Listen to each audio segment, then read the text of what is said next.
watching our language, this is where the words we use come into play. I used to be very guilty of this. I still forget to do this, but one word I do my best to remove is the word busy. So how many of us, when someone asks us how we're doing and we respond with a very exasperated, busy, I know I'm guilty of it. And it might be totally true. We may be super busy, but if we act in that exasperated, overwhelmed state, and that's how we're communicating our state of being to others.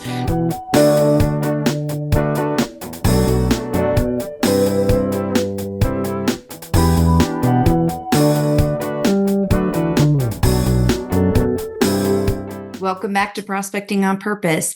This episode is airing at mid-September 2024, and I'm just going to argue that this time of year, mid-September to mid-October, this 8-week span is really the busiest season for most of us.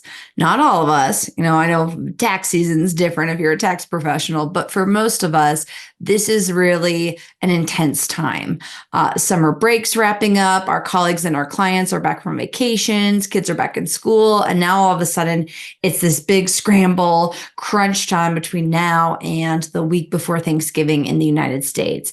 It is a time of year where all of a sudden we seem to realize how fast time flies, or we're recognizing that we're not nearly close to the sales number we needed to be at, or we haven't accomplished our goals that we set for ourselves, and so on. So it can be very stressful. And so for this short episode, I wanted to just share a couple of things to help us remember to breathe. So first, I want you to remember your musts. What are the things you must do to take care of yourself to really help you stay sane, stay healthy, stay happy and productive during busy seasons? So the first thing we want to do is just remember your musts. What are the things you must do? It's really easy to drop things, specifically things that are good for ourselves and our bodies, like exercising, eating healthy, meditating or journaling or whatever you need to do to connect with yourself, getting good sleep. We sacrifice ourselves all the time for the sake of our work, for the sake of our families. And I just want to give us all permission to take care of yourself and realize that if you are prioritizing yourself, everything else is going to become more easy and more efficient.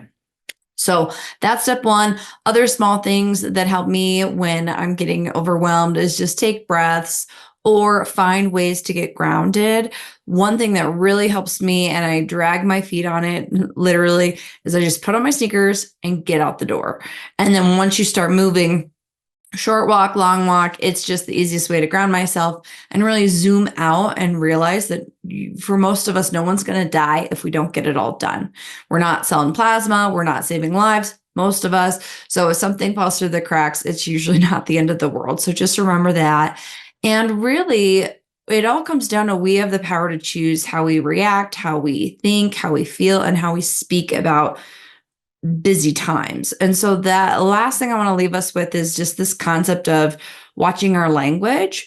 This is where the words we use come into play. I used to be very guilty of this. I still forget to do this, but one word I do my best to remove is the word busy. So how many of us, when someone asks us how we're doing and we respond with a very exasperated, busy, I know I'm guilty of it. And it might be totally true. We may be super busy, but if we act in that exasperated, overwhelmed state, and that's how we're communicating our state of being to others, that's just the environment we're going to continue to cultivate. So another way that I say this is, oh, my schedule's been very full, but productive. Or it's really full, schedule's full, but fun, or full, but good. And just a small reframe using the word full versus busy personally really helps me.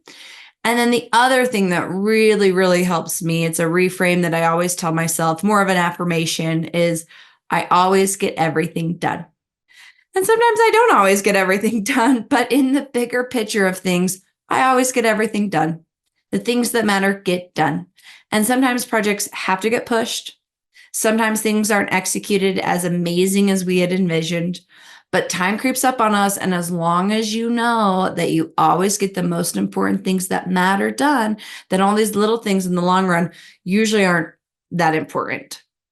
So to recap, during busy seasons, take time to put yourself first, take care of your body, find ways to get grounded, remind yourself you always get everything done. And sometimes that includes doing a really short podcast episode. So I want to thank you for tuning in. We have some amazing guest episodes coming your way.